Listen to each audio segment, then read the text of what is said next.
नमस्कार दोस्तों, जय हिंद। स्वागत है आपका हमारे प्लेटफॉर्म द टीचर्स पीवाईक्यू में।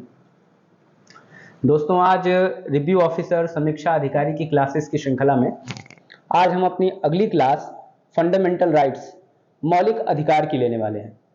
मौलिक अधिकार पढ़ने वाले हैं दोस्तों। यानी आज की क्लास बहुत ही ज़्यादा इंपॉर्टेंट होने वाली है, बहुत ही महत्वपूर्ण होने वाली है। जैसा कि हम सब जानते भी हैं दोस्तों कि मौलिक अधिकार इंडियन कॉन्स्टिट्यूशन या विश्व के किसी भी संविधान का सबसे प्रमुख पार्ट होता है। मौलिक अधिकार, फंडामेंटल राइट्स। यहां हम समझते हैं कि एक नागरिक के अधिकार क्या है दोस्तों। सिर्फ ना कि एक स्टूडेंट के तौर पर, सामान्य जीवन में भी हमें हमारे मौलिक अधिकारों को जानना चाहिए, बहुत ज़रूरी है।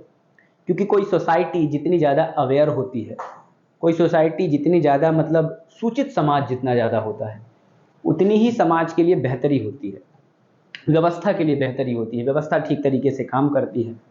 इस अर्थ में आज का ये चैप्टर फंडामेंटल राइट्स, मौलिक अधिकार, बहुत ही ज़्यादा इंपॉर्टेंट होने वाला है, जिसे हम पढ़ने जा रहे हैं दोस्तों। तो चलिए आज के इस चैप्टर को, मौलिक अधिकार को शुरू करते हैं, फंडामेंटल राइट्स को शुरू करते हैं, जो भारतीय संविधान का भाग 3 है। कौन सा भाग है दोस्तों? भारतीय संविधान का भाग 3 है, मौलिक अधिकार, जिसे हम फंडामेंटल राइट कहते हैं।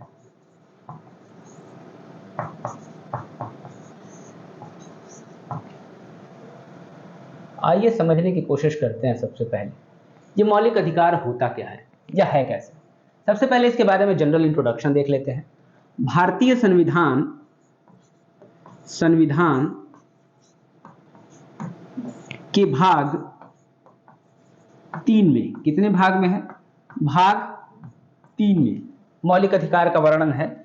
यहां पर अनुच्छेद, भाग 3 में अनुच्छेद 12 से लेकर 35 तक आते हैं। 12 से लेकर 35 तक आते हैं। इसमें अनुच्छेद 14 से लेकर 32 तक मौलिक अधिकारों का, 6 मौलिक अधिकारों का वर्णन है। लेकिन भाग 3 में ही मौलिक अधिकार आते हैं। कितने भाग में आते हैं? भाग 3 में आते हैं। कुल कितने मौलिक अधिकार हैं? कुल 6 मौलिक अधिकार हैं। कितने मौलिक अधिकार हैं दोस्तों? 6 मौलिक अधिकार हैं। पहले बेसिक चीजें कर लेते हैं, उसके बाद इसकी संकल्पना में चलते हैं, मौलिक अधिकार को समझेंगे। मौलिक अधिकारों को मौलिक, फंडामेंटल क्यों कहा जाता है, ये बात समझेंगे, ये सारी चीजें समझेंगे। पहले देखते हैं 6 मौलिक अधिकार हैं। कुल कितने मौलिक अधिकार हैं? 6 मौलिक अधिकार हैं। कौन कौन से? आइए समझने की कोशिश करते हैं कौन कौन से मौलिक अधिकार हैं। पहला मौलिक अधिकार, जिसे हम समानता का अधिकार कहते हैं। क्या कहते हैं? समानता का अधिकार कहते हैं। समानता का, आइए इसके लिए एक नया स्लाइड लेते हैं। सॉरी, यहां पर चीजों को हम ठीक तरीके से करेंगे। समानता का अधिकार, समानता का अधिकार, जिसे हम क्या कहते हैं? राइट टू इक्वालिटी कहते हैं। राइट टू इक्वालिटी कहते हैं। अगला मौलिक अधिकार है स्वतंत्रता का अधिकार। कौन सा अधिकार? स्वतंत्रता का अधिकार। स्वतंत्रता का अधिकार, जिसे हम राइट टू लिबर्टी कहते हैं। स्वतंत्रता का अधिकार, समानता का अधिकार। तीसरे मौलिक अधिकार को हम कहते हैं शोषण के विरुद्ध अधिकार। क्या कहते हैं? शोषण के विरुद्ध अधिकार। चलिए इसके सामने इनके ऑप्शंस को भी लिखते चलें। जब हम बात करें समानता के अधिकार को, तो ये आता है इंडियन कॉन्स्टिट्यूशन के आर्टिकल 14 से लेकर 18 के बीच। जब हम बात करते हैं स्वतंत्रता के अधिकार को, तो ये आता है 19 से लेकर 22 के बीच। यानी कुल 4 मौलिक अधिकार स्वतंत्रता के हैं। जब बात करते हैं हम शोषण के विरुद्ध अधिकार, तो ये अनुच्छेद 23 और 24 आता है। इसमें कौन कौन से अनुच्छेद आते हैं? 23 और 24 आते हैं। जब हम बात करते हैं शोषण के विरुद्ध अधिकार के बाद धार्मिक स्वतंत्रता का अधिकार। कौन सा अधिकार? धार्मिक स्वतंत्रता का अधिकार। धार्मिक स्वतंत्रता का दोस्तों अधिकार, धार्मिक स्वतंत्रता का अधिकार। इसे हम देखते हैं अनुच्छेद 25 से लेकर अनुच्छेद 28 तक। दोस्तों इसके बाद जो मौलिक अधिकार आएगा उसे हम कहेंगे, आमतौर पर अल्पसंख्यकों के मामले में अधिकार कहा जाता है।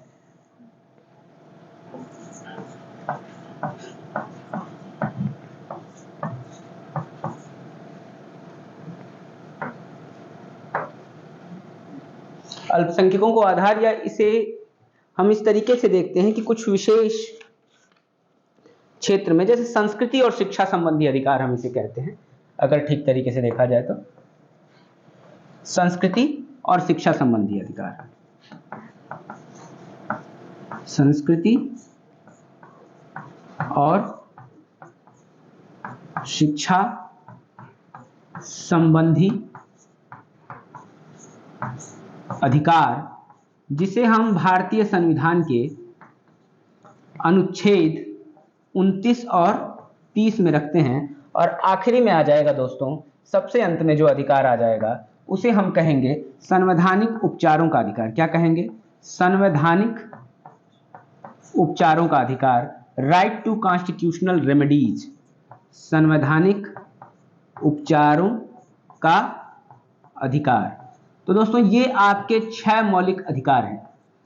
जब हम बात करते हैं मूल संविधान की, तो वहां पर मौलिक अधिकारों की संख्या बस 6 नहीं थी। मूल संविधान में भारत में मौलिक अधिकारों की संख्या 7 थी, लेकिन संपत्ति का अधिकार जो एक मौलिक अधिकार हुआ करता था, इसे 44वें संविधान संशोधन 1978, ये हम आगे लिखेंगे, इसे 44वें संविधान संशोधन सन 1978 में जनता पार्टी की सरकार के समय ये संशोधन हुआ और इसे मौलिक अधिकार से हटाकर विधिक अधिकार में कर दिया गया, जो आज भारत के संविधान के भाग 12 अनुच्छेद 300 क में आता है। इस प्रकार हमने भारतीय संविधान के 6 मौलिक अधिकारों को देख लिया। समानता का अधिकार, स्वतंत्रता का अधिकार, शोषण के विरुद्ध अधिकार, धार्मिक स्वतंत्रता का अधिकार, संस्कृति और शिक्षा संबंधी का अधिकार और संवैधानिक उपचारों का अधिकार। तो यहां पर हमने 6 मौलिक अधिकारों की बात कर ली।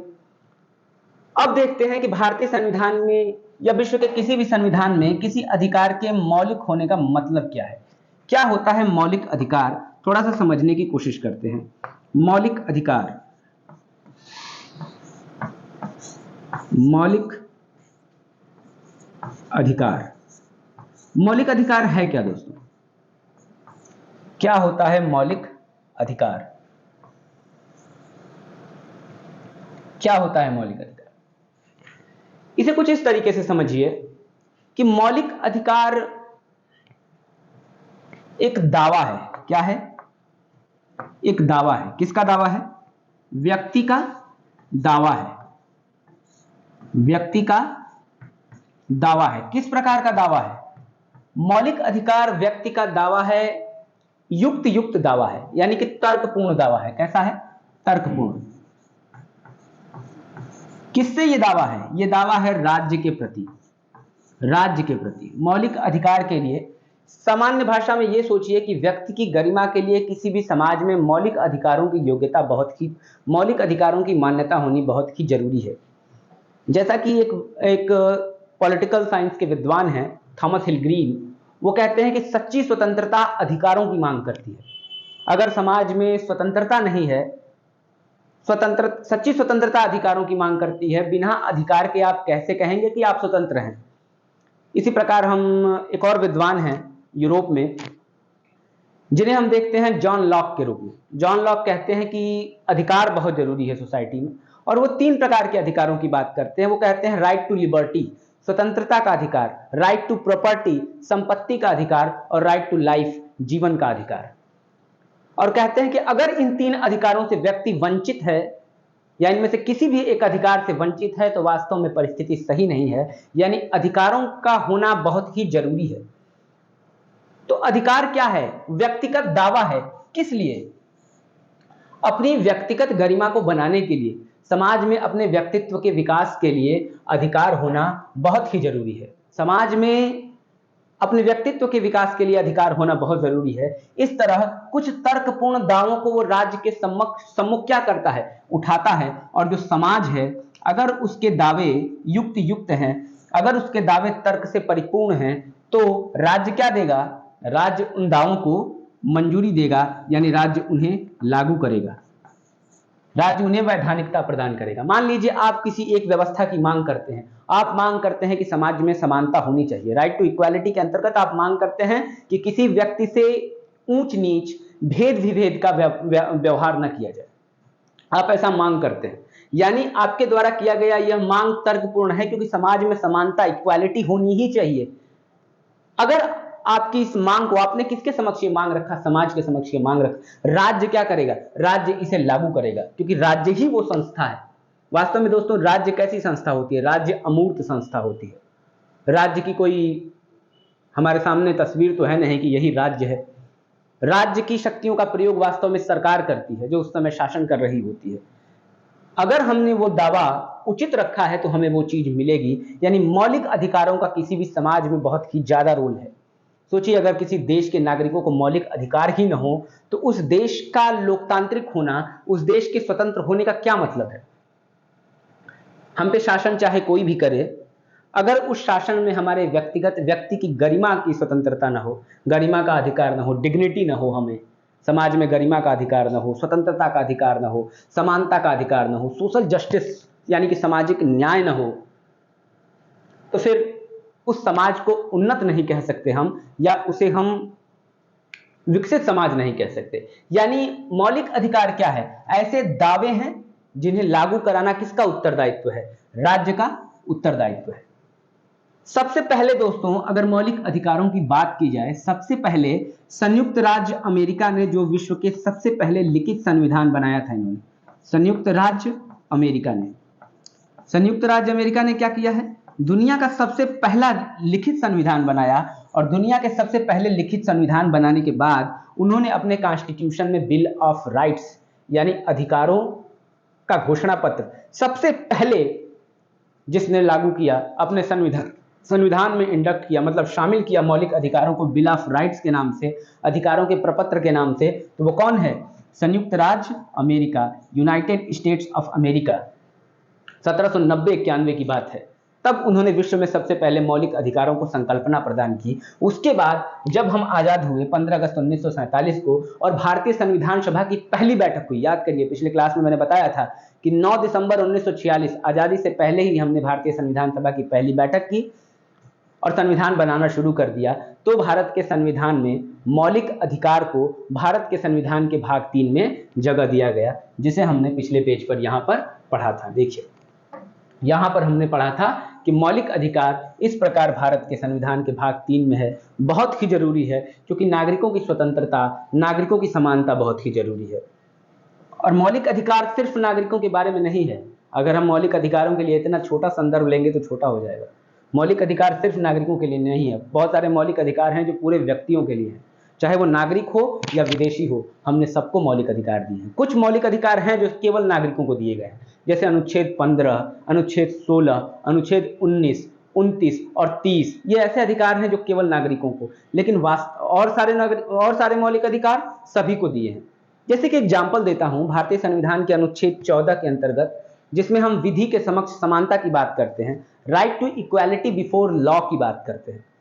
सोचिए हम किसी भारतीय व्यक्ति को यह समानता का अधिकार दे दें, लेकिन किसी विदेशी को right to equality before law का अधिकार नहीं दें, इसका मतलब क्या, विधि के समक्ष हम किसी विदेशी को नहीं मानेंगे अगर वो भारत में आया है या भारत में है तो इस परिस्थिति में हम कहेंगे कि हमारी शासन व्यवस्था सही नहीं है। यानी कुछ मौलिक अधिकार ऐसे होते हैं जो केवल व्यक्तियों को मिले होते हैं, और कुछ मौलिक अधिकार ऐसे होते हैं जो सभी को मिले होते हैं। आइए थोड़ी सी मौलिक अधिकारों की विशेषता को भी देख लेते हैं। मौलिक अधिकारों की विशेषता पर एक नजर फेर लेते हैं कि मौलिक अधिकार है क्या। सबसे पहले देख लीजिए कि मौलिक अधिकारों का उद्देश्य राजनीतिक लोकतंत्र की स्थापना होता है। राजनीतिक लोकतंत्र, पॉलिटिकल डेमोक्रेसी, ऐसे प्रश्न पूछा भी हुआ है मौलिक अधिकारों का उद्देश्य। चलिए आइए यहां से थोड़ा सा समझने की कोशिश करते हैं। सबसे पहले है कि मौलिक अधिकारों की कुछ विशेषताएं देख लेते हैं, बहुत सारी विशेषताएं कुछ देख लेते हैं। यह नागरिकों तथा व्यक्तियों दोनों हेतु है। किसके लिए है, मौलिक अधिकार नागरिकों के लिए भी है और व्यक्तियों के लिए भी है। कैसे है, कुछ मौलिक अधिकार जैसे अनुच्छेद हमने बताया, अनुच्छेद 15, 16, 19, 29, 30, ये किसके लिए मौलिक अधिकार है? ये केवल नागरिकों के लिए है, केवल नागरिकों के लिए है। हम आगे देखेंगे, जब हम आर्टिकल्स को पढ़ेंगे तो हम वहां पर आराम से समझने की कोशिश करेंगे। इसके अलावा अन्य मौलिक अधिकारों की बात की जाए, जैसे अनुच्छेद 14, जितने भी बच रहे हैं, 14, 17, 18, 20, 21, 22, 23, 24, 25, 26, 27, 28, 32, ये सारे मौलिक अधिकार किसको हैं? व्यक्ति को। जब हम बात व्यक्ति की करते हैं, जब हम बात व्यक्ति की करते हैं तो व्यक्ति में कौन आएगा? व्यक्ति में नागरिक, नागरिक प्लस विदेशी, ये दोनों आ जाएंगे। और जब बात कभी भी नागरिक की जाएगी तो केवल नागरिक की बात नहीं की जाती, कानूनी व्यक्ति की भी बात की जाती है। जैसे कोई कानूनी व्यक्ति की भी बात की जाती है इसमें, ठीक है, कोई परिषद या कंपनी, इस संबंध में भी बात कानूनी व्यक्ति कहते हैं उसे। चलिए आगे देखते हैं। अधिकतर मौलिक अधिकारों को नकारात्मक तथा कुछ सकारात्मक शब्द की दृष्टि से, जैसे मौलिक अधिकार क्या करता है कि राज्यों को कुछ नहीं करने को ले कहता है। जैसे हम जब भारतीय संविधान का अनुच्छेद 15 पढ़ेंगे, कोई भी अनुच्छेद उदाहरण के तौर पर लेते हैं, तो अनुच्छेद 15 कहता है कि धर्म, मूल, वंश, जाति, लिंग और जन्मस्थान के आधार पर विभेद नहीं करेगा। इसी प्रकार हम आर्टिकल 14 पढ़ेंगे तो वहां पर है कि विधि के समक्ष समानता रखेगा, मतलब अंत में राज्य को इंस्ट्रक्ट किया गया नहीं करेगा। इसीलिए यह कह दिया जाता है कि मौलिक अधिकार अधिकतम नकारात्मक और कुछ सकारात्मक भी है। यही बात नीति निर्देशक तत्वों की होगी तो अधिकतम सकारात्मक। आगे बढ़ते हैं। असीमित नहीं है परंतु वाद योग्य है। अगर कोई आपसे कहे कि क्या मौलिक अधिकार असीमित है, मौलिक अधिकार असीमित है, तो आप कहेंगे मौलिक अधिकार असीमित नहीं है। लोकतंत्र, डेमोक्रेसी में कुछ भी असीमित नहीं है, सब कुछ एक युक्त प्रतिबंधों के अधीन है, यानी मौलिक अधिकारों पर सीमा लगाई जा सकती है। ये वाद योग्य है। कैसा है? वाद योग्य है, यानी इसके संबंध में कोई विवाद होने पर आप कहां जा सकते हैं? न्यायालय जा सकते हैं, यानी वाद योग्य है। इसके बाद बात करें कि संशोधन कर सकते हैं। मौलिक अधिकारों में क्या संशोधन कर सकते हैं? हाँ, आप अनुच्छेद 368 के तहत मौलिक अधिकारों में संशोधन कर सकते हैं। इसकी तो एक लंबी डिबेट रही है, हम आगे देखेंगे। हम तमाम केसेस का अध्ययन करेंगे, केशवानंद भारती, मिनर्वा मिल्स मामला और उसके पहले के गोलकनाथ मामले को पढ़ेंगे, तब हम देखेंगे कि क्या मौलिक अधिकारों में संशोधन किया जा सकता था या नहीं, किस प्रकार से डिबेट्स हुई। संशोधन कर सकते हो आप, लेकिन परंतु बेसिक स्ट्रक्चर से छेड़छाड़ नहीं कर सकते। दोस्तों, ये वही बेसिक स्ट्रक्चर है जिसे 1973 में केशवानंद भारती केस में इसका सिद्धांत दिया गया था। किसका सिद्धांत दिया गया था? बेसिक स्ट्रक्चर का सिद्धांत दिया गया था। कौन सा सिद्धांत? बेसिक स्ट्रक्चर, यानी मौलिक संरचना का सिद्धांत दिया गया था कि किसी भी परिस्थिति में आप संविधान की मौलिक संरचना पर प्रहार नहीं कर सकते। आगे देखिए, इसे राष्ट्रीय आपात के समय निलंबित भी किया जा सकता है। मौलिक अधिकार ऐसा नहीं है कि राष्ट्रीय आपात के समय निलंबित भी किया जा सकता है। जैसे आर्टिकल 20 और आर्टिकल 21, जैसे कुछ दशाओं में दोष सिद्धि के संबंध में संरक्षण, ये आर्टिकल 20 है। इसको छोड़कर तथा प्राण एवं दैहिक स्वतंत्रता का अधिकार अनुच्छेद 21 को छोड़कर बाकी सारे मौलिक अधिकार अल्पकाल के लिए निलंबित किए जा सकते हैं, जब राष्ट्रीय आपात, नेशनल इमरजेंसी अनुच्छेद 352 के अंतर्गत लगाया जाता है। तो ये मौलिक अधिकार के बारे में कुछ चीजें थी जो मैंने सोचा कि आपसे शेयर कर दूं। चलिए, अब हम मौलिक अधिकार को या भारतीय संविधान के भाग 3 को पढ़ना शुरू करेंगे। चलिए शुरुआत करते हैं भाग 3 की। भाग 3 यहां से शुरू करते हैं। भाग 3 हमने देखा मौलिक अधिकार।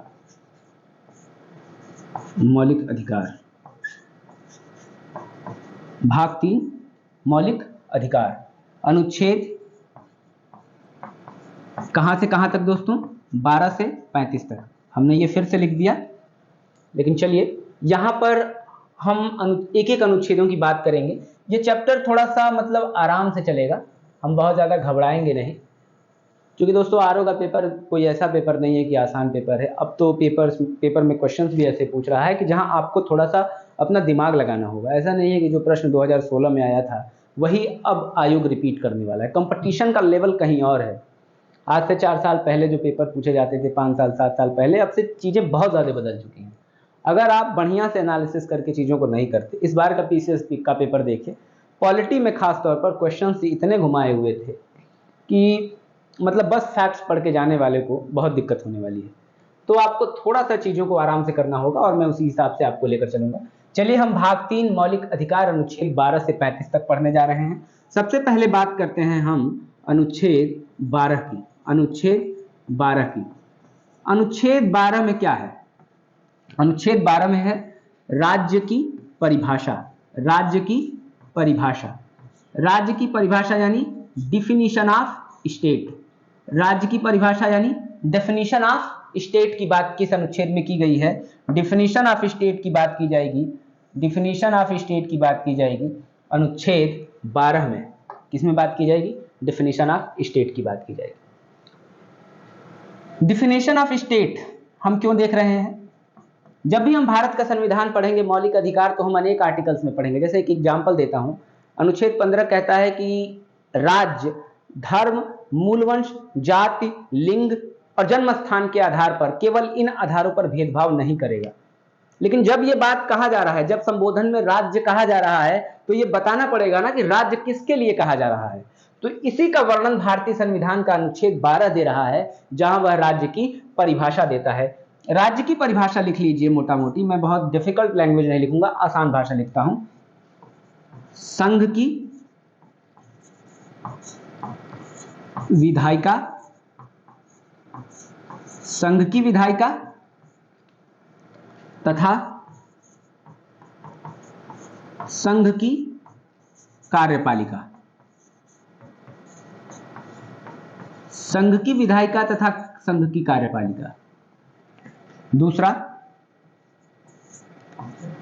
राज्यों की विधायिका तथा राज्यों की कार्यपालिका। तीसरा, स्थानीय निकाय, स्थानीय निकाय जैसे पंचायत, ग्राम पंचायत आएगा ना इसमें, मैं बता रहा हूं इसे ये क्या चीज है, पहले लिख लेते हैं। पंचायत तथा नगर पालिकाएं, पंचायत तथा नगर पालिका जो लोकतंत्र का तीसरा स्तर कहा जाता है, जिसे हम अभी समझेंगे ये क्या है। तथा वो सभी जो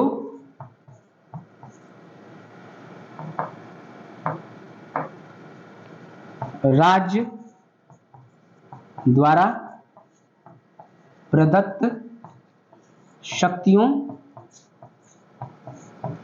का प्रयोग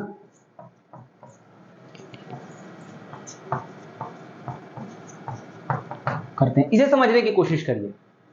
संघ की विधायिका तथा संघ की कार्यपालिका। संघ की विधायिका का मतलब भारत की संसद। भारत की संसद, संसद के दो सदन, लोकसभा तथा राज्यसभा। भारत की संसद तथा संघ की कार्यपालिका। कार्यपालिका कौन? मंत्रिपरिषद तथा अन्य। संघ की विधायिका तथा संघ की कार्यपालिका राज्यों के संबंध में राज्यों के विधानमंडल, जिन राज्यों में विधान के दोनों सदन हैं, जैसे विधानसभा और विधान परिषद, जहां पर केवल एक सदन है वहां पर एक सदन विधानसभा। तथा राज्यों की कार्यपालिका, स्थानीय निकाय, पंचायतें और नगर पालिकाएं तथा वो सभी जो संविधान द्वारा प्रदत्त शक्तियों का प्रयोग करते हैं, वो राज्य की परिभाषा के अंतर्गत आएंगे। वो किस परिभाषा के अंतर्गत आएंगे? वो राज्य की परिभाषा के अंतर्गत आएंगे। क्लियर है? ये सभी राज्य की परिभाषा के अंतर्गत आएंगे, यानी जहां पर मौलिक अधिकारों में राज्य को सूचित किया जा रहा है, ये लोग आएंगे। ये राज्य की परिभाषा होगी। आपको एक साधारण सी चीज बताऊं, सरकार के कितने अंग होते हैं? अगर पूछा जाए सरकार के कितने अंग होते हैं, तो आप कहेंगे 3 अंग होते हैं। कौन कौन से बताइए? पहले अंग को हम कह सकते हैं विधायिका। कौन सा अंग दोस्तों? विधायिका। दूसरे अंग को हम कहते हैं कार्यपालिका, कार्यपालिका। और तीसरे अंग को हम कहते हैं न्यायपालिका। कौन सी पालिका? न्यायपालिका दोस्तों, जिसका काम क्या है? जस्टिस डिलीवर करना। सरकार के 3 अंग, विधायिका, कार्यपालिका और न्यायपालिका, इसके अंतर्गत विधायिका को रखा गया है और कार्यपालिका को रखा गया है। विधायिका को रखा गया है और कार्यपालिका को रखा गया है। न्यायपालिका को अनुच्छेद 12 की इस परिभाषा से यहाँ पर अलग रखा गया है। कारण क्या है कि न्यायपालिका ही जस्टिस डिलीवर करेगी। अगर आपके कुछ मौलिक अधिकार हैं, हमने क्या पढ़ा था, मौलिक अधिकार किसके विरुद्ध दावे हैं, राज्य के विरुद्ध दावे हैं, राज्य के विरुद्ध। होता क्या है कई बार समाज में कि एक द्वंद्व चलता है व्यक्ति की स्वतंत्रता और राज्य के नियंत्रण के बीच। जैसे मान लीजिए आप मुक्त रूप से कहीं जा रहे हैं और आपको रोका जाए, कोई कहे कि रुक जाओ, राज्य कहे कि रुक जाओ, इसके आगे नहीं जा सकते। कारण क्या है, कारण है नेशनल सिक्योरिटी या कोई भी एक कारण बता दिया जाए, राष्ट्रीय सुरक्षा। अब राज्य कहेगा आप इसके आगे नहीं जाओगे क्योंकि यहां के बाद आप पे प्रतिबंध है। अब यहां पर एक द्वंद्व शुरू हो गया, व्यक्तिगत स्वतंत्रता बनाम राज्य का नियंत्रण। ये जरूरी है कि हम राष्ट्रीय सुरक्षा के नाम पर रुक जाएं क्योंकि हमारे स्वतंत्रता की भी एक सीमा है। लेकिन सोचिए कई बार राज्य इसी सुरक्षा के नाम पर अपने अधिकारों का दुरुपयोग करने लगे तो फिर क्या होगा, एक सर्विलांस सोसाइटी बन जाएगी, हम समाज को नियंत्रित करने का प्रयास करने लगेंगे। इसीलिए द्वंद्व होता है, राज्य के नियंत्रण और व्यक्ति की स्वतंत्रता में प्रायः द्वंद्व हो जाता है। इसलिए जरूरी है कि एक स्वतंत्र संस्था ऐसी हो जो इन दोनों के मध्य सामंजस्य बिठाने का कार्य करे। इसीलिए अनुच्छेद 12 की परिभाषा में इन दोनों का वर्णन है। जब हम आगे पढ़ेंगे अनुच्छेद 13 और अनुच्छेद 14 तो वहां पर हम चीजों को आराम से समझेंगे। आपसे सिंपल भाषा में एक फैक्ट पूछ सकता है कि अनुच्छेद 12 में किस चीज का वर्णन है, तो आप यहीं से बता के निकल सकते हैं कि राज्य की परिभाषा मैंने आपको डिटेल में बता दिया। सरकार के 3 अंगों की जरूरत क्यों थी? सोचिए सरकार के 3 अंगों की जरूरत क्यों थी। मैं आपको एक कहानी की तरफ ले चलता हूं। दोस्तों समय बहुत ज्यादा लग रहा है लेकिन आराम से चलते हैं। जैसे मान लो इतिहास का कोई एक राजा है, सम्राट अकबर को ही ले लो। उसने कोई आदेश पारित कर दिया कि इस साल फसल बहुत अच्छी हुई है, मेरे कहने से एक विधान बनाओ कि हम करों की सीमा को 12% से बढ़ाकर 20% करने वाले हैं। तो राजा ने क्या बनाया, एक विधान बनाया। फिर वही राजा कहता है कि अगर जो व्यक्ति कर नहीं देता, फिर वही राजा कहता है उससे पहले कि मैं इन व्यक्तियों को नियुक्त करूंगा कि आप लोग कर लेने जाएंगे और किस तरीके से प्रोसीजर चलेगा मैं इसको भी ध्यान दूंगा। और फिर वही राजा, वही सम्राट आगे कहता है कि अगर कोई व्यक्ति समय पर कर नहीं देता है तो मुझे बताओ, मैं उसे दंडित भी करूंगा। होता क्या है कि एक ही व्यक्ति के अंतर्गत विधायिका विधान बनाने का अधिकार, कार्यपालिका लागू करने का अधिकार और न्यायपालिका दंडित करने का अधिकार, तीनों है। सोचिए अगर एक ही व्यवस्था के अंतर्गत शक्तियों का संपूर्ण संकेंद्रण है तो बहुत ही संभव है कि व्यवस्था कैसी बन जाए, वो व्यवस्था निरंकुश हो जाएगी, व्यक्तियों के विरुद्ध हो जाएगी, समाज के विरुद्ध हो जाएगी, स्वतंत्रता और लोकतंत्र के विरुद्ध हो जाएगी। क्योंकि वो मोनार्कियल, वो राजतंत्री व्यवस्था थी, आज हम लोकतंत्र की तरफ बढ़ गए हैं। यानी लोकतंत्र में सबसे जरूरी क्या था, शक्तियों का विभाजन, division of power, division of power. जब आप फ्रांस की क्रांति पढ़ेंगे, और मॉन्टेस्क्यू एक बड़ा ही शानदार विचारक है फ्रांस की क्रांति में, जब मॉन्टेस्क्यू को पढ़ेंगे, फ्रांस की क्रांति से पहले मॉन्टेस्क्यू रहा है, क्रांति से थोड़ा पहले रहा है। मॉन्टेस्क्यू की एक बुक है द स्पिरिट ऑफ लॉ। अपनी book the spirit of law में मॉन्टेस्क्यू शक्तियों की विभाजन, डिवीजन ऑफ पावर की बात करता है। ये वही डिवीजन ऑफ पावर है। अगर कहा गया कि पावर मेक्स मैन करप्ट, शक्ति भ्रष्ट बनाती है। जैसे एक विद्वान है, आई थिंक एलन ऑक्टन, अगर नाम सही ले पा रहा हूं तो, उन्होंने कहा था कि सत्ता या शक्ति व्यक्ति को भ्रष्ट बनाती है, पूर्णतः शक्ति पूर्ण भ्रष्ट बनाती है। इसीलिए जरूरी है कि हम चीजों का क्या करें, विभाजन करें। तो इस सिनारियो में, इस संबंध में हमारे ये राज्य की परिभाषा थी अनुच्छेद 12 में। अब हमें अगली परिभाषा के अगले आर्टिकल की तरफ चलना होगा, बढ़ना होगा। अनुच्छेद 13, अनुच्छेद 13 जिसे हम क्या कहते हैं, अनुच्छेद 13। इसमें क्या है दोस्तों, अब इसे समझिए। अब यहां पर हम अनुच्छेद 13 को समझेंगे, 13 को पढ़ेंगे। ये क्या है, इसे हम कहते हैं मूल अधिकारों से असंगत विधि। मूल अधिकारों से असंगत विधियां, इसे ऐसे देखिए। अनुच्छेद 13 कहता है कि यदि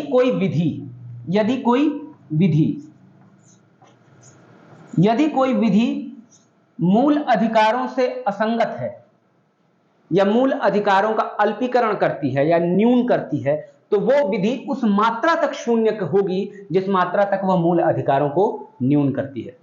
सिंपल भाषा में समझिए, सिंपल भाषा में समझिए, अगर फंडामेंटल राइट्स है, मौलिक अधिकार है, मौलिक अधिकार है, और मौलिक अधिकार के अंतर्गत आपको कोई चीज वर्णित है, आपको कोई फलाधिकार दिया गया है कि जैसे स्वतंत्र निवास का अधिकार या स्वतंत्र विचरण का अधिकार, आप कहीं भी आ जा सकते हैं, ठीक है। मान लीजिए ये स्वतंत्र विचरण का अधिकार नंबर ए है, आपको दिया गया है, और कोई कानून अचानक से कोई विधि बना दी जाए, कोई विधि बी बना दी जाए, और उसमें यह वर्णित हो कि आपका ये अधिकार क्या हो जाएगा, वंचित हो जाएंगे आप इस अधिकार से, तो इस परिस्थिति में आप अधिकार नंबर ए को एक्सरसाइज नहीं कर पाएंगे। तो होगा क्या, ये विधि मौलिक अधिकार को प्रभावित करने लगती है। अगर ये विधि मौलिक अधिकार को इस तरीके से प्रभावित करती है तो सर्वोच्च न्यायालय इसकी व्याख्या करेगा और प्रभावित करने पर इसे क्या कर देगा, शून्य कर देगा। यानी जिस मात्रा तक ये मौलिक अधिकारों से असंगत है उस मात्रा तक ये विधि शून्य होगी। अगर पूर्णतः असंगत है तो इसे शून्य विधि कर दी जाएगी, या अगर इसके एक दो मान लीजिए उदाहरण इसके असंगत है, तो जिस मात्रा तक असंगत होगी उस मात्रा तक शून्य होगी, यानी मौलिक अधिकारों पर प्रभाव नहीं पड़ेगा। और ये किस प्रकार तय होता है, जुडिशियल रिव्यू, न्यायिक पुनर्विलोकन के द्वारा। जुडिशियल रिव्यू जिसे हम क्या कहते हैं, जुडिशियल रिव्यू, ध्यान से समझिएगा।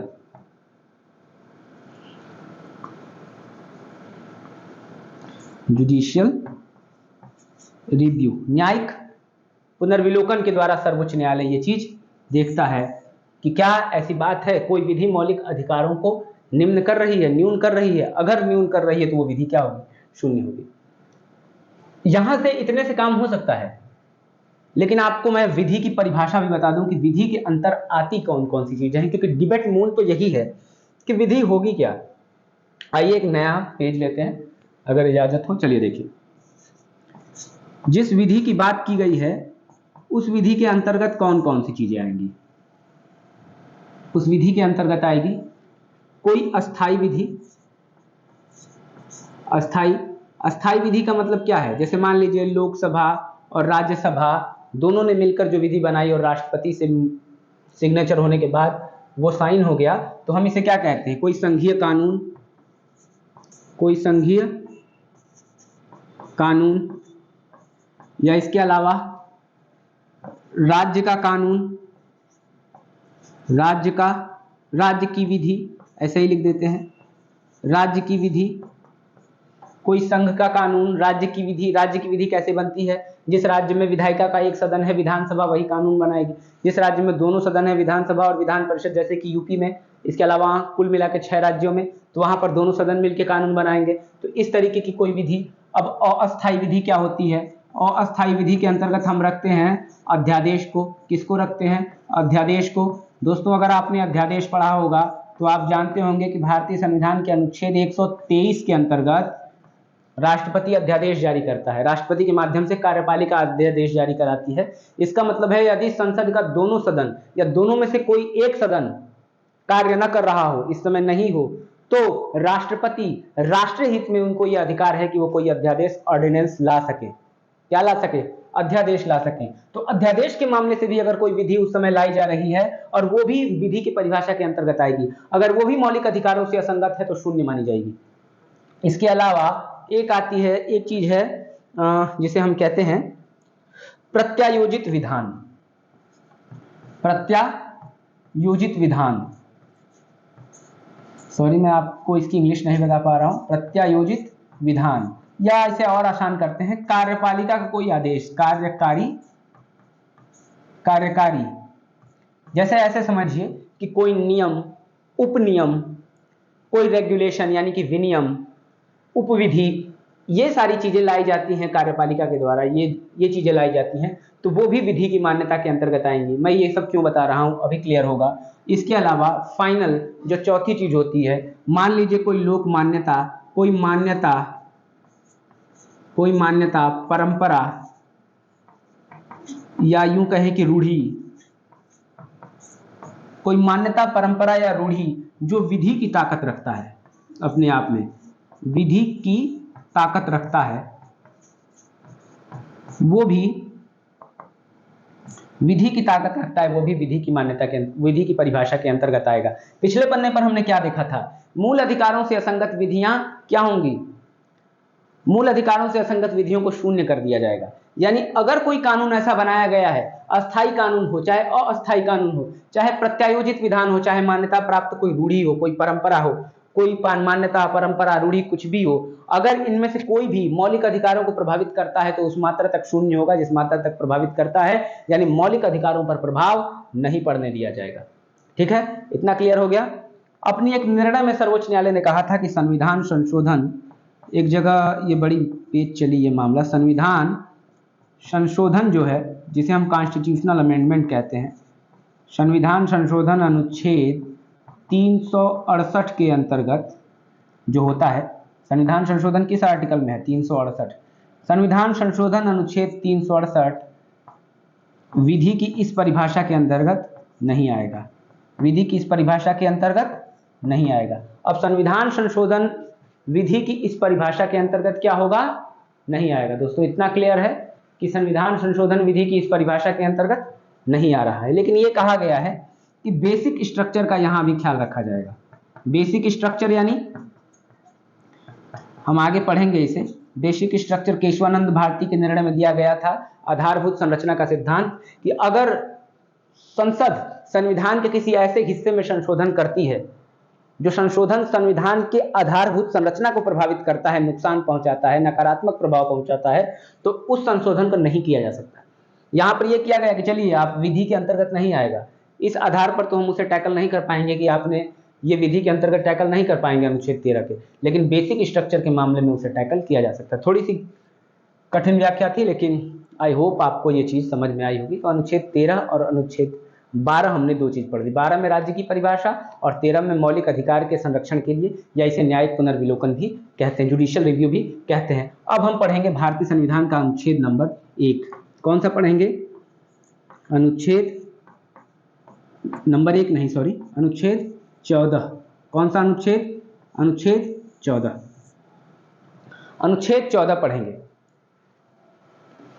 विधियों से समान, अनुच्छेद 14 क्या है, विधि के समक्ष समानता का अधिकार तथा विधियों से समान संरक्षण। आइए पहले अनुच्छेद 14 थोड़ी सी पढ़ लेते हैं ओरिजिनल आर्टिकल से। अनुच्छेद 14 में कहा गया है कि भारत के राज्य क्षेत्र में किसी भी व्यक्ति को विधियों के समता से, किसी भी व्यक्ति को विधि के समक्ष समता से या विधियों के समान संरक्षण से वंचित नहीं किया जाएगा। आइए इसको लिख लेते हैं। भारत के राज्य क्षेत्र के व्यक्ति के अंतर्गत किसी भी व्यक्ति को विधि के समक्ष समता या समानता, समता या समता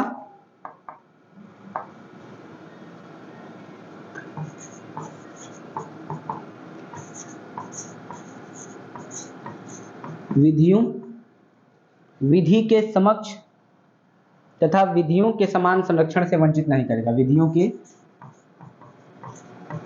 समान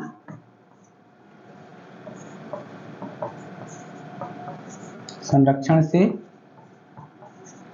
वंचित नहीं करेगा। कौन नहीं करेगा, राज्य।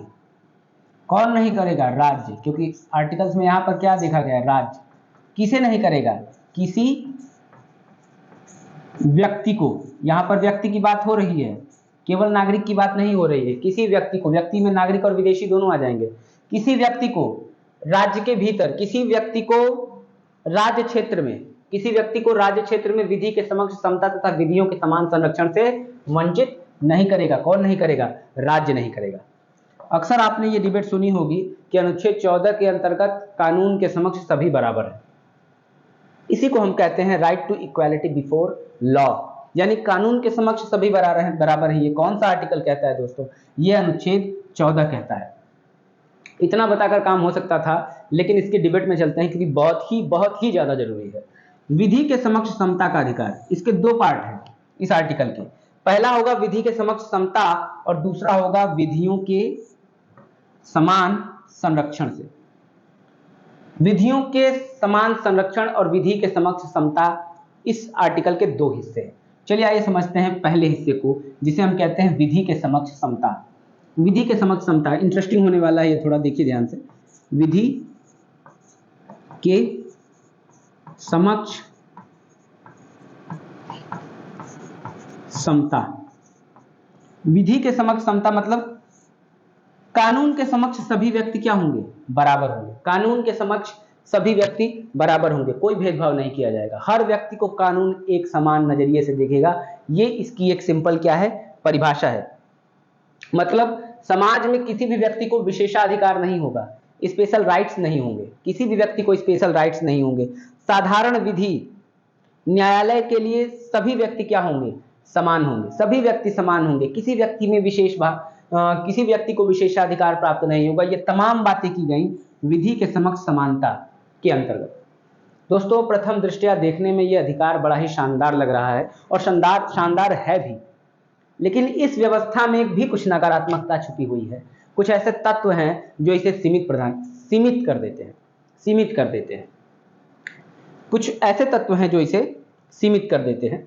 जैसे सबसे पहले ये जान लीजिए कि ये ब्रिटिश विचार है। कैसा विचार है? ब्रिटिश विचार है। एक व्यक्ति थे जिन्हें हम एवी डाइसी के नाम से जानते हैं।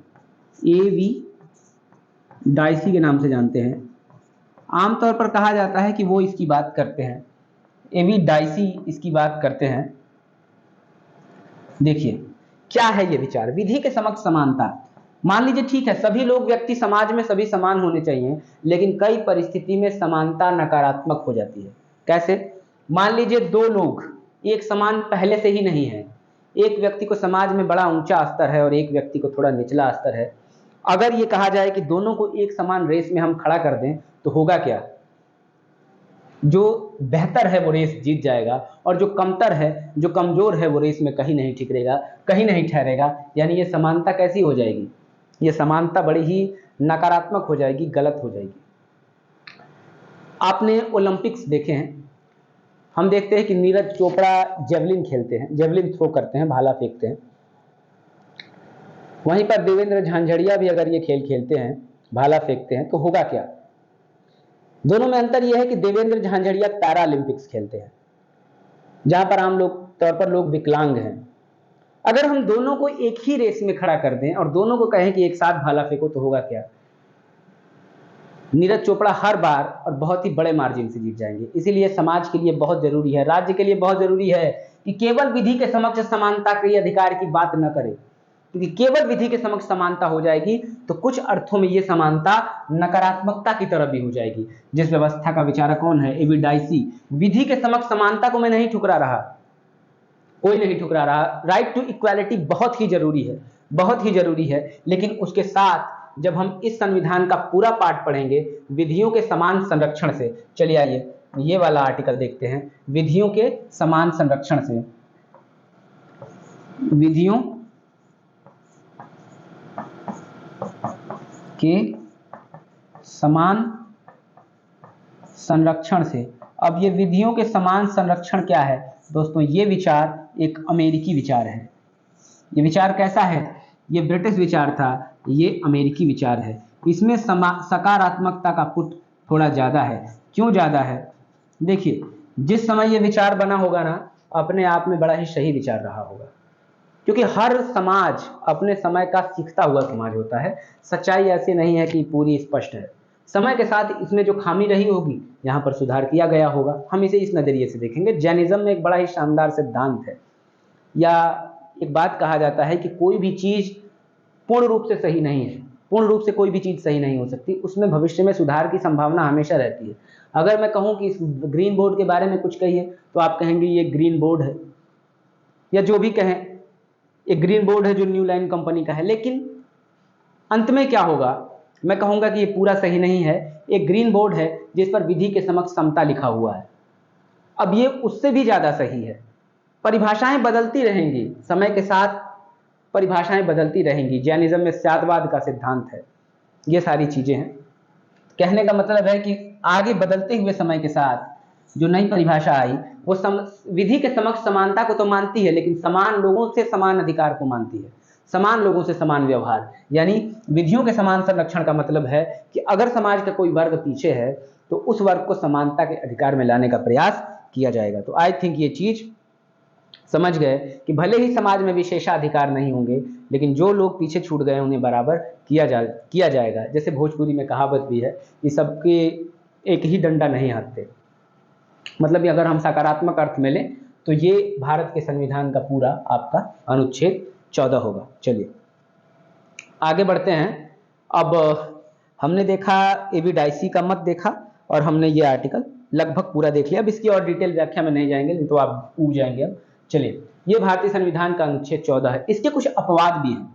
अनुच्छेद 14 के अपवाद देखिए, अनुच्छेद 14 के अपवाद। अब अपवाद क्या होता है अनुच्छेद 14 का? अनुच्छेद 14 के अपवाद क्या है? देखिए दोस्तों, अनुच्छेद 14 के अपवाद क्या है? भारत के राष्ट्रपति और राज्यपाल को उनके कार्यकाल के दौरान उनके कार्यों के लिए भारत के किसी भी न्यायालय के समक्ष उत्तरदायित्व नहीं ठहराया जा सकता। अब सोचिए, उनके कार्यों के प्रति उन्हें भारत के किसी भी न्यायालय के समक्ष उत्तरदायित्व नहीं ठहराया जा सकता, उत्तरदायी नहीं ठहराया जा सकता। ये तो ऐसा लग रहा है ना कि एक को, राष्ट्रपति और राज्यपाल को, कुछ विशेष अधिकार मिल गया, क्योंकि बाकी सभी को तो न्यायालय के समक्ष उत्तरदायी ठहराया ही जाएगा। ऐसा कैसे हो गया?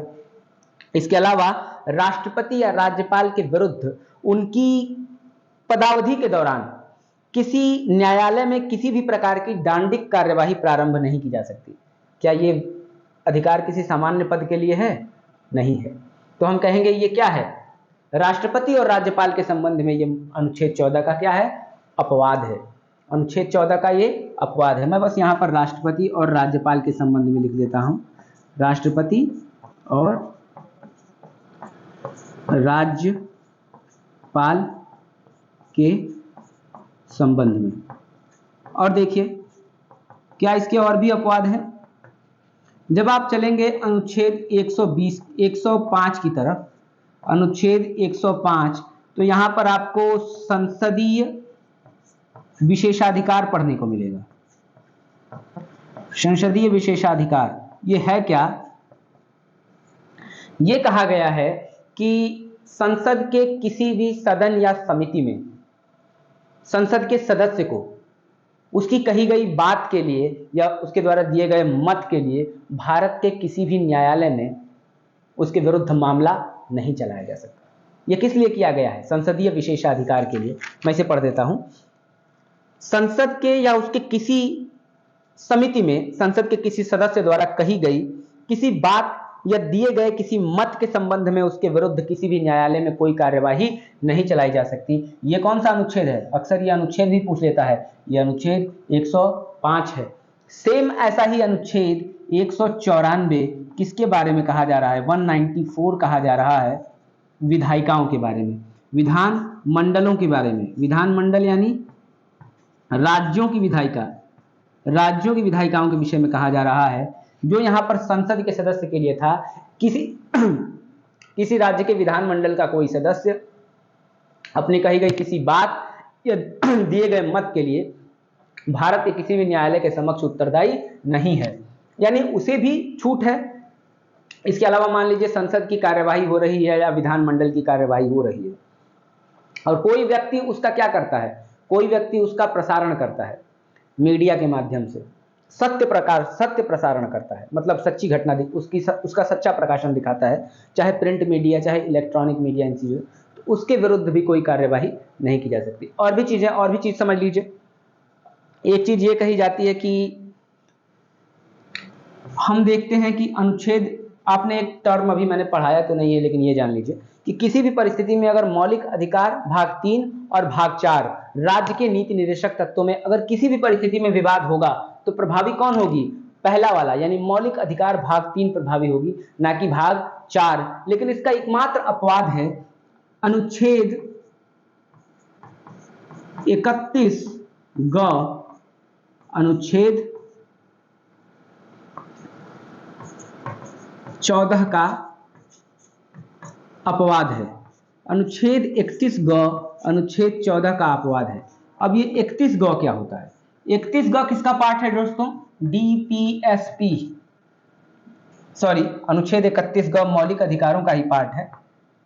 लेकिन ये एक संशोधन के द्वारा 31 में जोड़ा गया था। इसमें होता क्या है, ये कहा गया है कि जहां भी संविधान का अनुच्छेद 31 ग आएगा, अनुच्छेद 14 चला जाएगा। अनुच्छेद 14 में क्या होता है कि विधि के समक्ष सभी समान होंगे, विधि के समक्ष सभी समान होंगे। लेकिन अनुच्छेद 31 ग में ये कहा गया है कि जहां नीति निर्देशक तत्व का अनुच्छेद 39 ख और 39 ग की बात हो जाएगी, तो 39 ख और 39 ग से अनुच्छेद 14 में विवाद होने पर अनुच्छेद 39 ग और अनुच्छेद 39 ख प्रभावी होता है। कौन कौन से अनुच्छेद प्रभावी होते हैं? अनुच्छेद, थोड़ा सा समझने में ये कंफ्यूजिंग है, लेकिन जब मैं ये डीपीएसपी पढ़ाऊंगा तो यहाँ पर वहाँ पर बताऊंगा आपको। अनुच्छेद 39 ग, अनुच्छेद 39 ख और अनुच्छेद 39 ग, इसमें है कि जैसे संसाधनों का लोक अहितकारी संकेंद्रण नहीं होगा।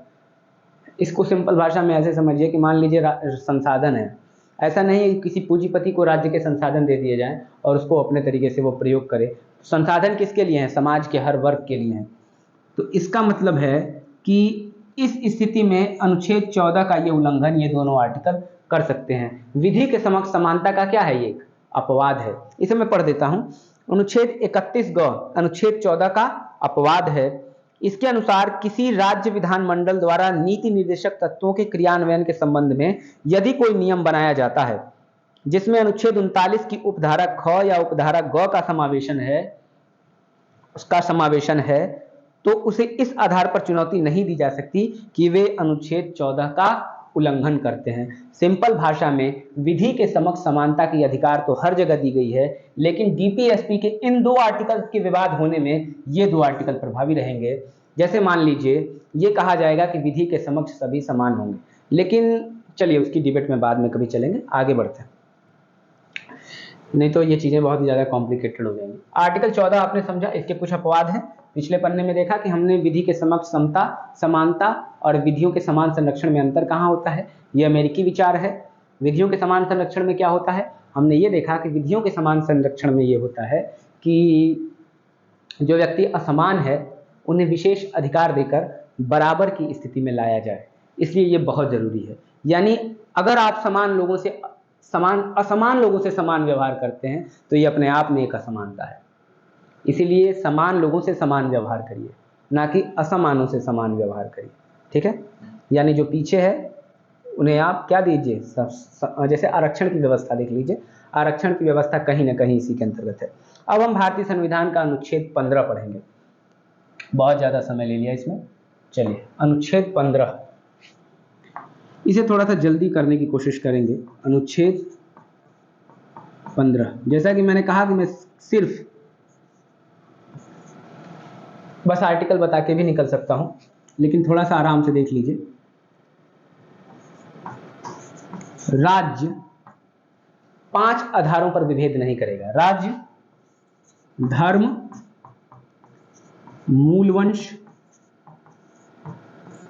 जाति, लिंग और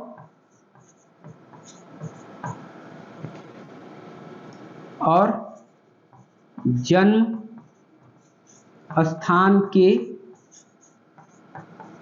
आधार पर विभेद नहीं करेगा।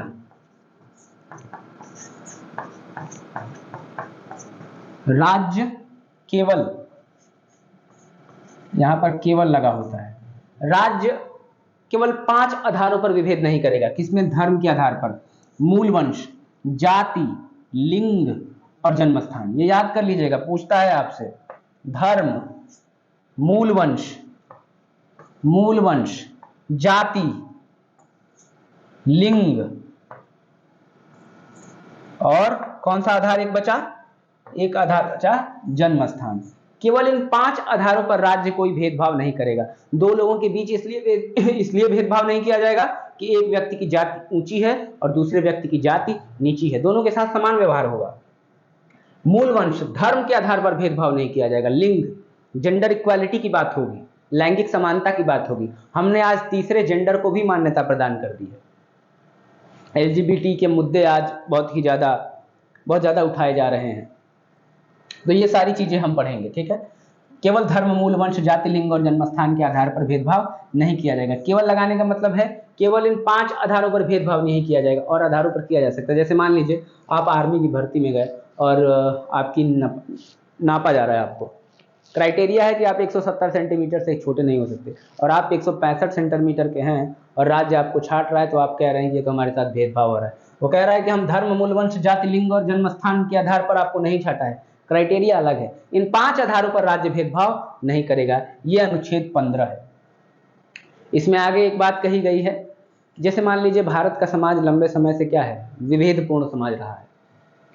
जाति की प्रथा की हम बात करें, वर्ण व्यवस्था 1000 साल पहले भारत के समाज की एक प्रमुख विडंबना रही है और लंबे समय तक भारतीय समाज को प्रभावित किया है। इसने भारतीय समाज को बांट कर रख दिया है। आज तमाम जातियां, अभी भी भारत के समाज में कास्टिज्म हम देखते हैं, जातीयता बहुत ज़्यादा है। तो आमतौर पर हमें इन चीज़ों का चोला उतार कर फेंकना होगा। जैसे आर्टिकल 15 के 2 में एक जगह कहा भी गया है, मतलब ये वर्णन भी है, वहाँ पर तो केवल राज्य को नहीं कहा गया है, व्यक्ति को भी कहा गया है कि व्यक्ति भी दूसरे व्यक्ति से भेदभाव नहीं करेगा।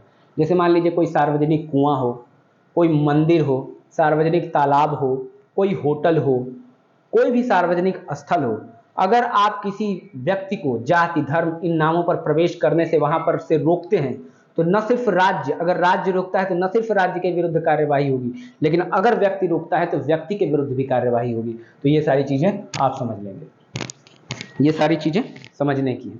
इसके अलावा एक अलग आर्टिकल की बात कर लेते हैं। आर्टिकल 15 का 3 ये कहता है कि राज्य महिलाओं और बच्चों के लिए विशेष प्रावधान करेगा।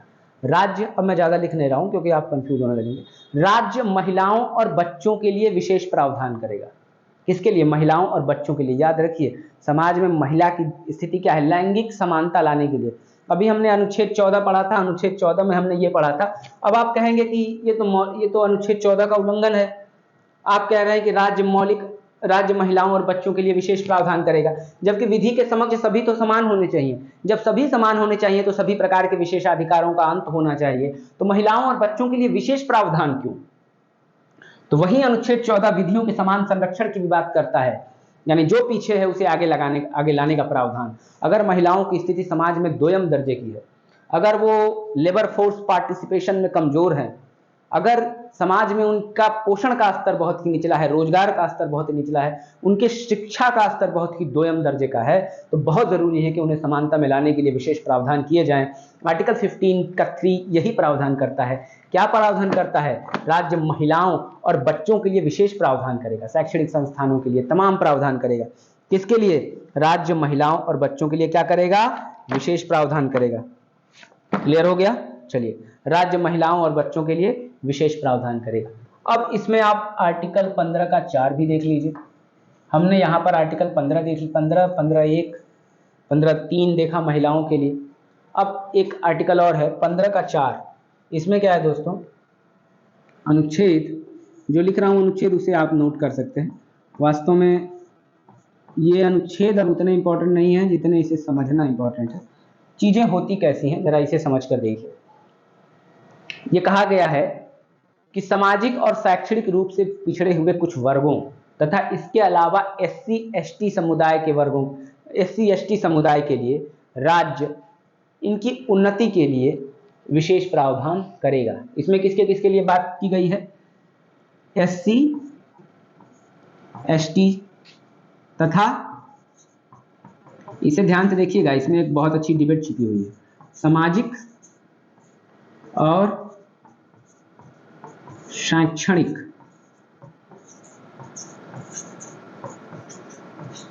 रूप से पिछड़े वर्गों के उत्थान हेतु प्रावधान किए जाएंगे। सामाजिक और शैक्षणिक रूप से पिछड़े वर्गों, ये वाला कलर दिख रहा है, विजिबल है? चलिए विजिबल है, थोड़ा सा बड़ा कर देते हैं। SC और ST तथा सामाजिक रूप से पिछड़े हुए वर्गों के लिए के उत्थान के लिए विशेष प्रावधान करेगा। ठीक है, इसे लाया गया था, दूसरा कलर ही ले लेते हैं, फर्स्ट कॉन्स्टिट्यूशनल अमेंडमेंट, यानी पहला संविधान संशोधन 1951 के द्वारा। पहला संविधान संशोधन 1951 द्वारा इसे किया गया था, इसे जोड़ा गया था इस आर्टिकल को कि SC ST यानी अनुसूचित जाति, अनुसूचित जनजाति तथा सामाजिक और शैक्षणिक रूप से पिछड़े वर्गों के उत्थान के लिए क्या किया जाएगा, इनके उत्थान के लिए विशेष प्रावधान किया जाएगा। ये कंफर्म है? जैसे मान लीजिए लोकसभा में इनके लिए सीटों का आवंटन किया जाता है SC ST के लिए, ये तमाम चीजें किसके अंतर्गत की गई हैं? अनुच्छेद 15 के 4 के अंतर्गत की गई। अब आप ये नहीं कहेंगे कि विधिक ये इन्हें विशेष इनके लिए किया जा रहा है तमाम चीजें, वही आर्टिकल हम फिर से चले जाएंगे, मौलिक अधिकारों का वही आर्टिकल। चलिए अब एक 15 का 5 देखते हैं। यहाँ पर एक और संशोधन हुआ, अनुच्छेद 15 का 5। यहाँ पर क्या हुआ, इसे जारी किया, इसे कब शामिल किया गया था?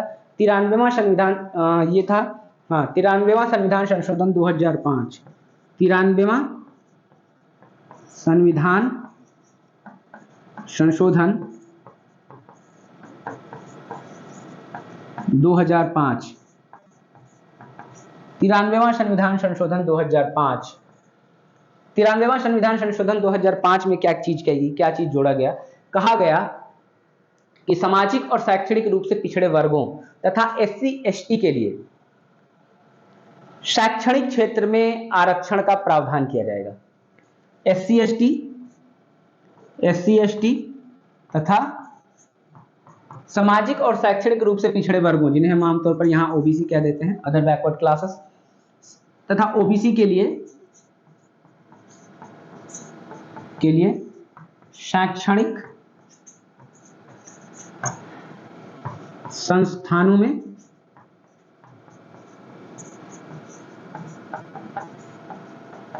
आरक्षण। और ये आरक्षण केवल सरकारी शैक्षणिक संस्थानों की बात नहीं कर रहा, यहाँ पर निजी शैक्षणिक संस्थानों को भी इसके अंतर्गत रख दिया, या सरकार द्वारा अल्प पोषित हो या निजी सरकारी संस्थान हो, उसे भी इसके अंतर्गत रख दिया कि वहां भी SC ST और OBC को क्या मिलेगा, आरक्षण मिलेगा। वास्तव में इस आर्टिकल में OBC का प्रयोग नहीं किया गया है, लिखा गया है सामाजिक और शैक्षणिक रूप से पिछड़े वर्गों के लिए। क्या लिखा गया है कि सामाजिक और शैक्षणिक रूप से पिछड़े वर्गों के लिए किस चीज का प्रावधान किया जाएगा, आरक्षण का प्रावधान किया जाएगा। क्या ये चीजें क्लियर हैं आपको? चलिए, राज्य को यह अधिकार है कि वह सामाजिक एवं शैक्षणिक रूप से पिछड़े लोगों या अनुसूचित जाति या जनजाति के लोगों के उत्थान के लिए शैक्षणिक संस्थानों में प्रवेश के लिए छूट संबंधी कोई नियम बना सकता है। ये शैक्षणिक संस्थान राज्य से अनुदान प्राप्त हो सकते हैं, निजी हो सकते हैं, या अल्पसंख्यक किसी भी प्रकार के हो सकते हैं। सोचिए, इन वर्गों को यहाँ भी आरक्षण दे दिया आमतौर पर अनुच्छेद 15(5) के तहत। तो चलिए, ये आर्टिकल समाप्त हो गया, यहाँ पर हमने चीजें समझ ली। मैंने कहा कि क्यों ये जरूरी है सामाजिक और शैक्षणिक रूप से समझाना। अगर आपसे आज कोई पूछे कि भारत में OBC आरक्षण किस आधार पर दिया जाता है, अगर ऑप्शन में रहे सामाजिक और शैक्षणिक, सामाजिक और आर्थिक, तमाम नाम रहे, तो आप ये याद रखिएगा कि अन्य पिछड़ा वर्गों को आरक्षण का अधिकार सामाजिक और शैक्षणिक होता है। क्या होता है? क्योंकि संविधान में इसी का वर्णन मौलिक अधिकार में कहा गया है, socially and educationally backward classes, सामाजिक और शैक्षणिक रूप से पिछड़े हुए वर्गों के लिए बात की गई है। क्लियर है ये चीज? बिल्कुल। इसीलिए आज जो 10% का आरक्षण दिया गया था, आर्थिक आधार पर जो 10% का आरक्षण दिया एक संविधान के संशोधन द्वारा वर्तमान सरकार ने, आज देखा होगा आपने, EWS का प्रावधान किया, नया आरक्षण EWS, इकोनॉमिकली वीकर सेक्शन, आर्थिक रूप से पिछड़े वर्ग को आधार। तो इसको चुनौती दे दी गई न्यायालय में, कहा गया कि कहीं भी आर्थिक रूप से पिछड़े वर्ग का तो जिक्र किया ही नहीं गया है इन आर्टिकल्स में, सामाजिक और शैक्षणिक का बात की गई है, तो EWS का अधिकार अनकॉन्स्टिट्यूशनल है, असंवैधानिक है। सर्वोच्च न्यायालय में यह मामला गया और वर्तमान में संयुक्त सर्वोच्च न्यायालय की बेंच ने कहा कि नहीं, यह अनकॉन्स्टिट्यूशनल नहीं है, संवैधानिक है, क्योंकि इसका वर्णन एक जगह DPSP में आर्थिक रूप से पिछड़े वर्ग को आरक्षण देने का प्रावधान वहां पर बात की गई है। और आरक्षण की मूल प्रावधान क्या है कि जो लोग पिछड़ गए हैं हम उन्हें समानता मिलाएं। तो इसको उन्होंने क्या कर दिया, EWS को व्यवहारिक घोषित कर दिया, लेकिन यहाँ पर मौलिक अधिकार के रूप में सामाजिक और शैक्षणिक रूप से ही वर्णन था। अब हम बढ़ेंगे भारतीय संविधान के एक नए आर्टिकल की तरफ, अनुच्छेद 16। चलिए, अनुच्छेद 16 की मैं बहुत डिटेल व्याख्या नहीं करूंगा, आई थिंक थोड़ा सा ज्यादा हो जा रहा है। मैं सीधे पॉइंट पे आऊंगा, इसके बारे में 2 चीजें बताऊं और फिर आगे बढ़ जाऊंगा। आप मुझे अगली क्लास में बता सकते हैं कि कौन सा प्रोसेस सही था, क्योंकि आपको पता चले कि बहुत ही ज़्यादा डिटेल हो जा रहा है तो फिर दिक्कत हो सकती है। चलिए, अनुच्छेद 16 क्या है? अनुच्छेद 16 की अब हम बात करेंगे कि अनुच्छेद 16 क्या है। क्या है अनुच्छेद 16? लोक नियोजन के क्षेत्र में अवसर की समता। इस आर्टिकल को लिख लीजिए, आर्टिकल भी लिख लीजिए क्योंकि ये अनुच्छेद भी पूछ देता है आपसे। लोक नियोजन के क्षेत्र में, लोक नियोजन के क्षेत्र में अवसर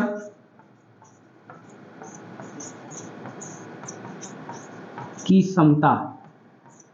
लोक नियोजन के क्षेत्र में अवसर की समता की बात की जाएगी, यानी लोक नियोजन में सभी को क्या होगा, सभी को समान अवसर। एक प्रकार से देखें तो आर्थिक समानता की बात यहां पर कर रहा है। लोक नियोजन के क्षेत्र में अवसर की समता की बात किस अनुच्छेद में की गई है, अनुच्छेद 16 में की गई है। इसके अंतर्गत हमें एक बड़ी ही शानदार डिबेट पढ़नी है। हमें पढ़ना है जो उसका नाम है मंडल कमीशन। किसे पढ़ना है, मंडल कमीशन। चलिए मंडल कमीशन को पढ़ के देखते हैं कि ये मंडल कमीशन होता क्या है। बहुत ही शानदार डिबेट होगी इसकी। चलिए शुरुआत करते हैं मंडल कमीशन की। What is Mandal commission? Mandal commission सन 1979 में द्वितीय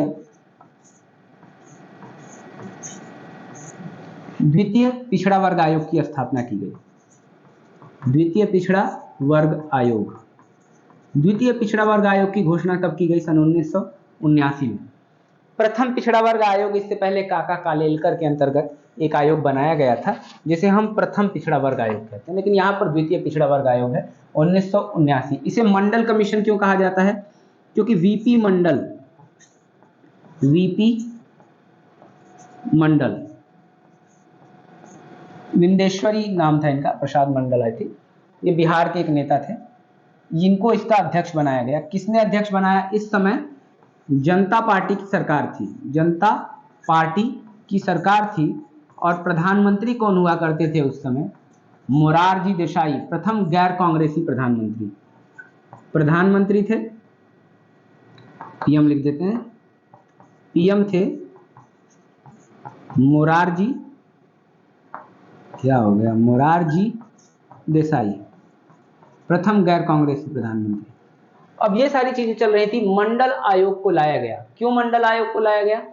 मंडल आयोग को लाया गया पिछड़ा वर्ग के संबंध से, आरक्षण के संबंध में। हमने पढ़ा है ना कि सामाजिक और शैक्षणिक रूप से पिछड़े वर्ग, तो सामाजिक और शैक्षणिक रूप से पिछड़े वर्ग के संबंध में बात करने के लिए भारतीय संविधान का जब हम अनुच्छेद 340 पढ़ेंगे, यहाँ पर मैं बस एक हल्का सा आपको व्यू दे रहा हूँ। अनुच्छेद 340 में कहा गया है कि समय समय पर यह पता किया जाए कि सामाजिक और शैक्षणिक रूप से पिछड़े वर्गों की स्थिति क्या है। सामाजिक और शैक्षणिक रूप से पिछड़े वर्गों की स्थिति क्या है, पढ़ देता हूं अनुच्छेद 340, क्योंकि आर्टिकल स्पष्ट पढ़ने होते हैं। अनुच्छेद 340 के तहत संविधान पिछड़े वर्ग के लोगों की शैक्षणिक एवं सामाजिक स्थिति की जांच करते हुए उनकी उन्नति के लिए सुझाव प्रस्तुत करने की व्यवस्था करता है। यानी पिछड़े वर्ग की सामाजिक और शैक्षणिक स्थिति की जांच करते हुए उनके उन्नति की व्याख्या, कैसे उनकी उन्नति की जा सकती है। तो 340 के अंतर्गत ये बात की गई थी। यहीं पर इसे समाप्त करते हैं, वरना आप कंफ्यूज होते रहेंगे। ठीक है, यहीं पे इसे समाप्त करते हैं, आगे बढ़ते हैं। बीपी मंडल समिति की सिफारिश आ गई। इनकी सिफारिश देखिए, रिपोर्ट आई 1980 में, रिपोर्ट आई 1980 में। वीपी मंडल साहब अपनी रिपोर्ट में कहते क्या हैं? 3743 कुल 3743 पिछड़ी जातियों की इन्होंने पहचान की। 3743 पिछड़ी जातियों की भारत में इन्होंने पहचान की, जातियों की पहचान हुई। 3743 पिछड़ी जातियों की पहचान हुई। आंकड़ा उतना इंपॉर्टेंट नहीं है जितना आपके लिए टर्म है, ये समझना है चीजें। पहचान हुई और कहा कि यह पूरी जनसंख्या का 52% है। पूरी जनसंख्या का कितना है? पूरी जनसंख्या का 52% है। और इस तरीके से तय हुआ कि अगर इस वर्ग को आरक्षण देना हो तो आरक्षण कितना दिया जाएगा इस पिछड़े वर्ग को, जो सामाजिक और शैक्षणिक रूप से पिछड़ा है। आधार क्या है? सामाजिक और शैक्षणिक। आरक्षण की बात हो गई, इसका आधा प्लस 1% बराबर 27% आरक्षण की बात की गई कि इतना आरक्षण तो इन्हें देना ही चाहिए। ये आ गई मंडल साहब की रिपोर्ट। लेकिन हुआ क्या? हम देखते हैं, मोरारजी देसाई की सरकार अचानक से गिर गई